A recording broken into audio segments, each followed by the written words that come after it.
Let's go!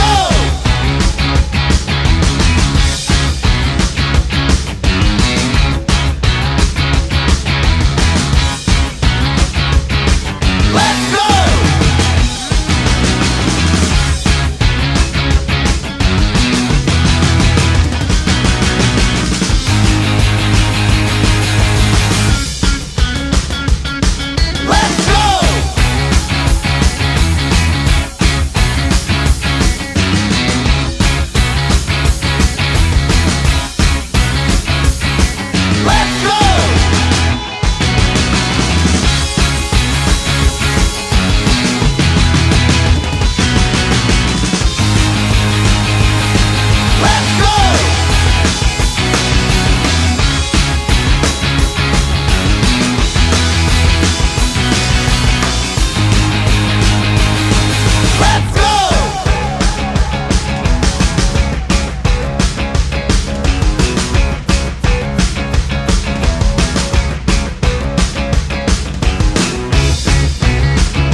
Panagtigong 2025, there are, how many of us, Robsy?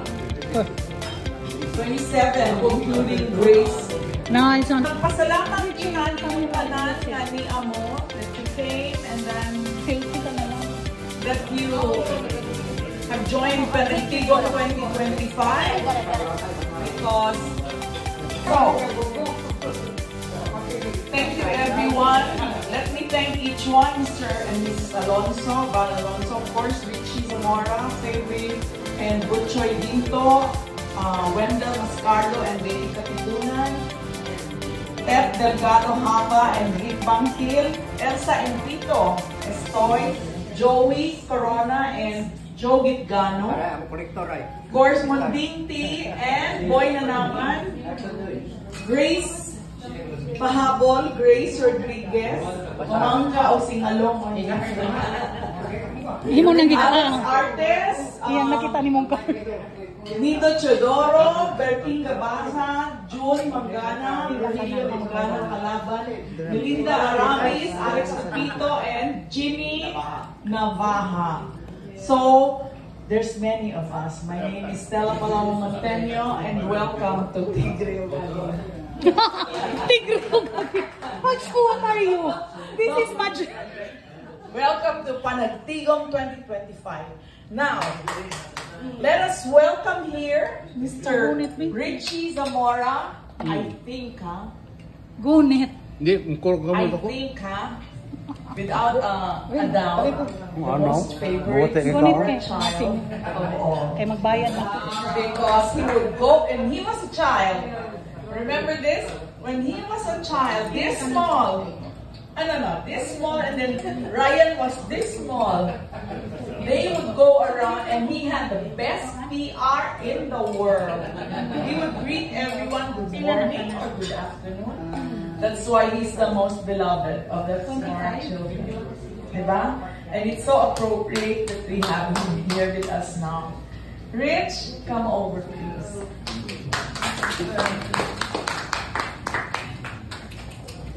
Thank you, Stella. Thank you, everyone, for having me. I just wanted to say a few words. I hope sana now that I'm looking at it, medyo mahaba pala yung sinulat ko. So I can get through it quickly now. I don't want to move you guys, but again, first off, I wanted to say thank you talaga for having me here. It's really an honor for me to be reunited with you guys. As Stella said, since I was a young boy during my days in Magellan, I may not remember all your names and faces, but I want you all to know that you have touched a part of my life. Yeah. And you helped me live a childhood dream. How many kids can tell their classmates na meron akong pet tiger, di ba? Kayo, German Shepherd lang sa'yo. Ako may tiger, ako. But there are some people that, of course, I really never forget. Si Val, still nagulat siya, still remember his kids. Yes. Si Stella, I'll never forget because siya nagpakilala sa akin sa Jake's Barbecue. Up to now, still one of my favorites. Si Nap, si TY, and his banana chips, si Bob. Naligan din ako eh. Naligan ni Fadila. Wala rin si Cleo. I was really hoping she would be here. Yeah. Cleo was every year, my birthday when I was in Cebu, she would call me up and she would sing to me a song. And she has a church activity. Okay. And just kindly pass on the message. I know it was her birthday, so kindly greet her for me belated. I wasn't gonna sing a song for her, but I just wanted her to know that I wanted to thank her personally and tell her that after all these years, I still, of course, remember her. I'm here on behalf of my dad, who sadly could not be here with us today. In fact, I'd like to take this opportunity to inform you all, his beloved Magellan family, that my dad, Richard Aurelio Zamora, or Raz, as you call him, he actually passed away on June 10 of last year. This was actually a shock to all of. If it's a shock to you, it was a shock.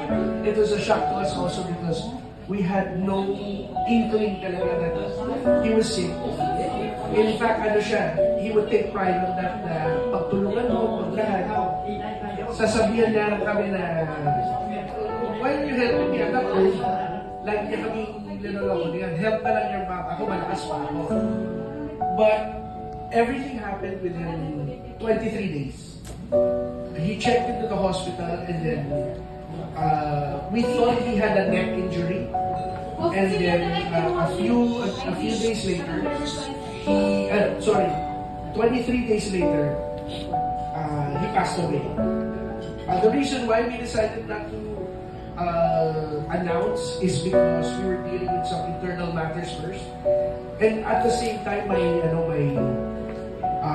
mom was grieving, and anything talaga that she would see regarding my dad would really make things difficult for her.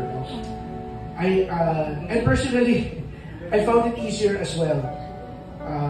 As much as I know that everyone would like to share how much my dad meant, sabi mo lang selfish, but on social media, all I did na lang was post my picture with my dad.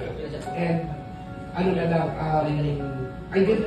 it was easier for me to kind of move on without people telling me how much they miss dad and all of that. Because I know there would have been a lot of people who would have messaged me. Sobrang bilis talaga na pangyayari when we celebrated his birthday, June 7, correct. And he was in the hospital. It was me, Raquel, my mom, Raquel, Ryan, Rose, and the grandkids. Dumating si Tita Jenny and Raymond and Tonito, and we had lunch all together. And the morning of June 10, that's when he passed away. So parang hinintay niya talaga magkaano. He wanted to fulfill his promise to my mom one last time. So,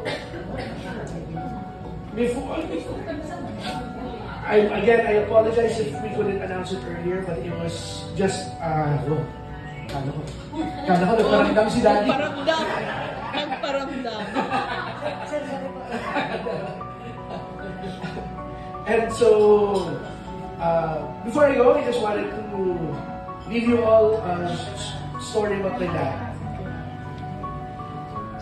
One time when we were in our room. Ano ulit yung suite doon? 436, 43... 436, 433. Oh, ano yung mahaba? 434, 433. We were there, no? Tapos doon sa, doon sa parang living room, nandun si Dad. Kaka-move ko lang to Cebu. This is the early days when I moved to Cebu. Nandun si Daddy and meron siyang kasama signing papers. Feeling ko it was si Letty. Si Letty yata. Sabi mo, sino itong kasama ng Daddy ko? Naka-mini-skirt pa. So, naman si Letty yan, diba? So, when she left, I go, tinanong ko sa kanya, Daddy, sino yan? Does she work for you? And then sabi niya sa akin, well, she works for Magellan. Sabi niya, but don't think of the people here.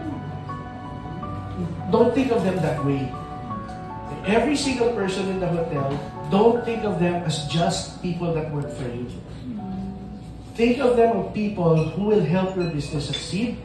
And because the hospitality business is about personal relationships, and you need people who are willing to give their hearts to their guests to make them feel at home. And that's why Magellan was the best hotel in Cebu. Yes. It's because they knew how to give their hearts to the guests. And as you can see, after all these years, to one another. So thank you again for having me, everyone, and God bless you all. Thank you.